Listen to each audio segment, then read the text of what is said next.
Bismillahirrahmanirrahim. Assalamualaikum warahmatullahi wabarakatuh. Perkenalkan, nama saya Firnanda dengan NIM channel 122134 kelas manajemen D dengan mata kuliah manajemen UKM. Baiklah, langsung saja kita masuk pada materi pertama. Materi yang pertama yaitu memahami konsep peranan dan kinerja UKM di Indonesia.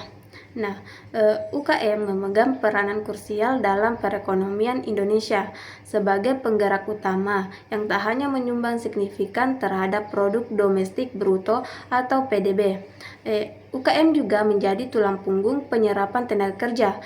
Keberadaannya secara nyata meningkatkan kesejahteraan masyarakat melalui penciptaan tenaga kerja dan pemerataan ekonomi hingga pelosok daerah. Bahkan, UKM mampu menjadi pilar penting di masa krisis, menjaga stabilitas ekonomi nasional. UKM turut berkontribusi dalam meningkatkan devisa negara melalui ekspor, mentegaskan kemiskinan, serta menumbuhkan inovasi dan jiwa kewirausahaan di berbagai lapisan masyarakat. Dengan demikian, UKM bukan hanya sekedar penggerak ekonomi lokal, tetapi juga fondasi penting dalam meningkatkan daya saing bangsa secara keseluruhan. Materi kedua dan ketiga yaitu kekuatan dan kelemahan UKM. Nah, di dalam dunia usaha dinamis saat ini, UKM memiliki kekuatan dan kelemahan. Kekuatan yang pertama yaitu fleksibilitas dan kemudahan untuk berinovasi seiring dengan perkembangan zaman.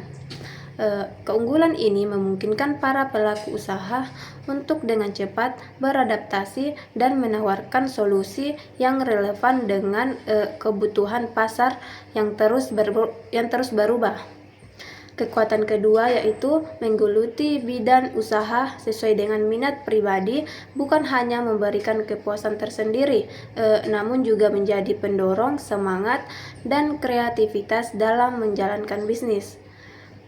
Kekuatan ketiga yaitu banyak usaha dapat dimulai dengan relatif mudah dan bahkan tanpa modal besar, membuka peluang bagi siapa saja yang memiliki ide dan kemauan untuk berwirausaha. Nah, kekuatan keempat yaitu kebebasan dalam menentukan harga juga menjadi nilai tambah, memungkinkan penyesuaian strategi penjualan sesuai dengan target pasar dan kondisi persaingan.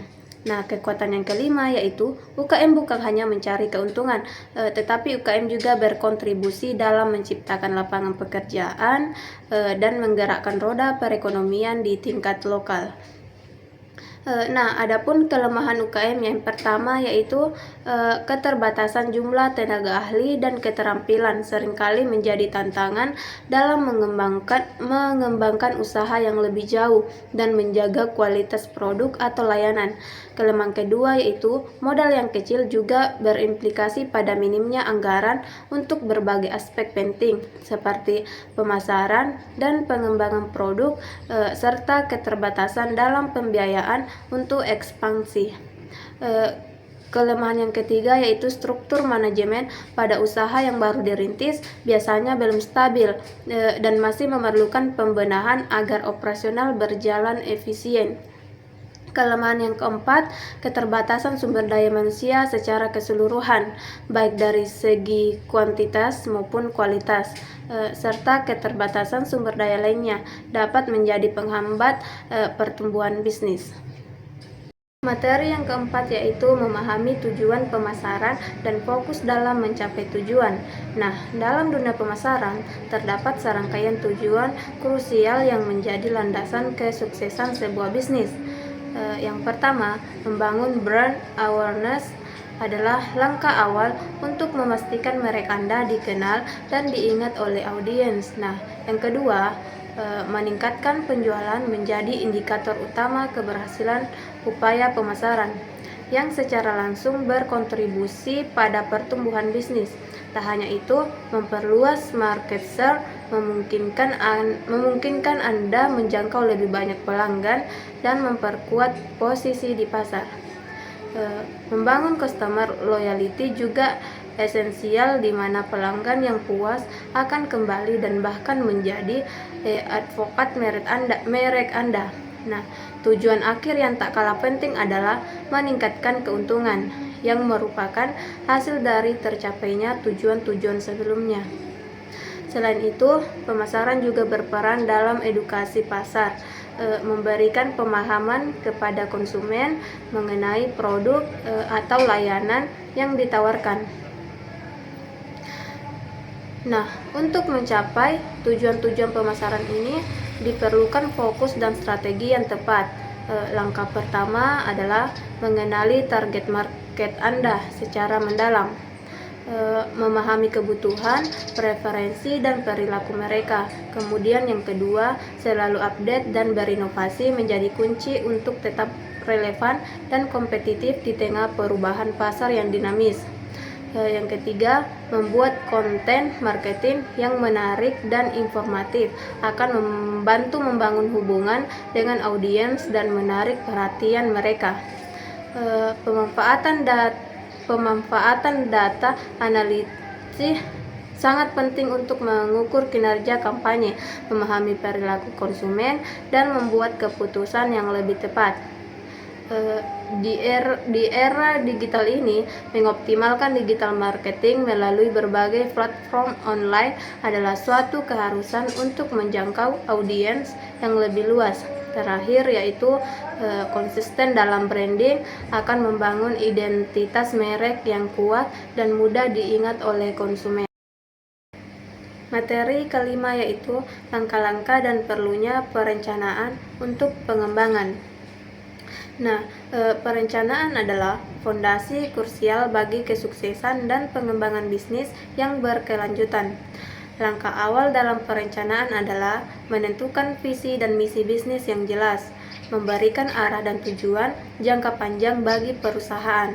Nah, selanjutnya, riset pasar mendalam menjadi esensial untuk memahami lanskap kompetitif, mengidentifikasi peluang, dan mengenali target audiens. Nah, berdasarkan riset ini, penting untuk merencanakan bisnis dengan matang, mencakup strategi operasional, keuangan, dan sumber daya manusia. Selain itu, membangun brand yang kuat, menciptakan identitas unik dan citra positif di benak konsumen. Di era digital ini, memanfaatkan teknologi digital secara optimal dapat meningkatkan efisiensi, menjangkau pasar yang lebih luas, dan meningkatkan interaksi dengan pelanggan. Fokus pada kualitas produk dan layanan adalah kunci untuk membangun kepuasan dan loyalitas pelanggan. Selain itu, menjalin jaringan dan kerjasama yang strategis dapat membuka peluang baru dan memperkuat posisi bisnis. Yang terakhir yaitu memantau dan mengevaluasi kinerja bisnis secara berkala memungkinkan Anda mengidentifikasi area yang perlu ditingkatkan dan memastikan bisnis tetap berada di jalur yang benar. Nah, untuk perencanaan pengembangan bisnis yang efektif, beberapa langkah spesifik perlu diperhatikan. Yang pertama yaitu memahami segmentasi pasar dan kebutuhan konsumen secara mendalam, memungkinkan Anda menyesuaikan produk atau layanan agar lebih relevan. Inovasi produk atau jasa secara berkelanjutan adalah kunci untuk mempertahankan daya saing dan menarik perhatian pasar. Pengembangan juga memerlukan strategi pemasaran yang efektif yang menjangkau target audiens dengan pesan yang tepat melalui saluran yang sesuai. Yang terakhir yaitu manajemen keuangan yang efisien, memastikan sumber daya bisnis dikelola dengan baik dan mendukung pertumbuhan yang berkelanjutan. Materi yang keenam yaitu penetapan harga yang terbaik untuk produk dan jasa. Cara menentukan harga untuk produk dan jasa yang bisa diterapkan yaitu strategi pertama adalah penetapan harga berdasarkan biaya. Di sini Anda menghitung seluruh biaya produksi atau penyediaan jasa, lalu menambahkan margin keuntungan yang diinginkan. Ini memastikan Anda tidak merugi dan mendapatkan profit. Strategi yang kedua adalah penetapan harga berdasarkan pasar. Nah, pendekatan ini melihat kondisi pasar secara keseluruhan, termasuk daya beli konsumen dan tren yang sedang berlaku. Nah, Anda menyesuaikan harga agar kompetitif dan menarik bagi target pasar Anda. Nah, selanjutnya ada penetapan harga premium. Strategi ini diterapkan jika produk atau jasa Anda memiliki nilai unik, kualitas unggul, atau citra merek yang kuat, sehingga Anda dapat menetapkan harga yang lebih tinggi dan rata-rata pasar. Kemudian, kita memiliki penetapan harga diskon atau promosi. Ini melibatkan penurunan harga dalam jangka waktu tertentu untuk menarik lebih banyak pelanggan, menghabiskan stok lama, atau meningkatkan kesadaran merek. Strategi kelima yaitu penetapan harga berdasarkan permintaan.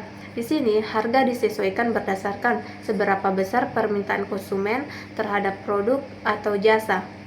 Ketika permintaan tinggi, harga bisa dinaikkan, dan sebaliknya. Terakhir, ada penetapan harga berdasarkan harga pesaing atau kompetitor. Anda menganalisis harga yang ditawarkan oleh pesaing dengan produk atau jasa serupa, dan kemudian menetapkan harga yang kompetitif, bisa lebih rendah, sama, atau sedikit lebih tinggi tergantung pada positioning merek Anda. Memahami dan mengombinasikan strategi-strategi ini akan membantu Anda menetapkan harga yang optimal dan menguntungkan bagi bisnis Anda. Materi yang ketujuh, penetapan lokasi UKM yang tepat. Lokasi bisnis memiliki pengaruh yang sangat signifikan terhadap keberhasilan UKM. Pemilihan lokasi yang tepat dapat menentukan kesuksesan usaha, sementara kesalahan dalam pemilihan lokasi dapat menghambatnya. Lokasi strategis memengaruhi berbagai aspek bisnis, termasuk biaya produksi, akses ke pasar dan bahan baku, serta kenyamanan pelanggan. Memilih lokasi yang tepat adalah langkah krusial dalam membangun bisnis yang sukses. Beberapa faktor penting yang perlu dipertimbangkan dengan cermat. Yang pertama yaitu lakukan analisis pasar dan target konsumen untuk memastikan lokasi yang dipilih sesuai dengan siapa yang ingin Anda jangkau dan kebutuhan pasar yang ada. Yang kedua, aksesibilitas lokasi menjadi perhatian utama. Pastikan lokasi mudah dijangkau oleh target konsumen Anda, baik melalui transportasi umum maupun pribadi, serta memiliki visibilitas yang baik. Jangan lupakan persaingan di sekitar lokasi. Analisis keberadaan kompetitor dapat membantu Anda mengidentifikasi peluang dan tantangan. Aspek finansial juga tak kalah penting. Pertimbangkan biaya sewa dan anggaran yang sesuai dengan kemampuan bisnis Anda. Perhatikan pula kepadatan penduduk dan lalu lintas di sekitar lokasi, karena hal ini dapat mengaruhi potensi pelanggan dan visibilitas bisnis Anda. Faktor lingkungan dan keamanan juga perlu dipertimbangkan untuk menciptakan suasana yang nyaman dan aman bagi pelanggan dan operasional bisnis. Pastikan lokasi yang Anda pilih sesuai dengan peraturan zonasi dan perizinan yang berlaku agar bisnis Anda dapat beroperasi secara legal. Nah, yang terakhir yaitu pikirkan prospek jangka panjang dari lokasi tersebut, termasuk potensi pertumbuhan wilayah dan dampaknya terhadap bisnis Anda di masa depan. Dengan mempertimbangkan seluruh aspek ini secara matang, Anda dapat membuat keputusan yang tepat untuk kesuksesan bisnis Anda. Baiklah, itulah tadi pemaparan materi dari saya. Assalamualaikum warahmatullahi wabarakatuh. Sekian dan terima kasih.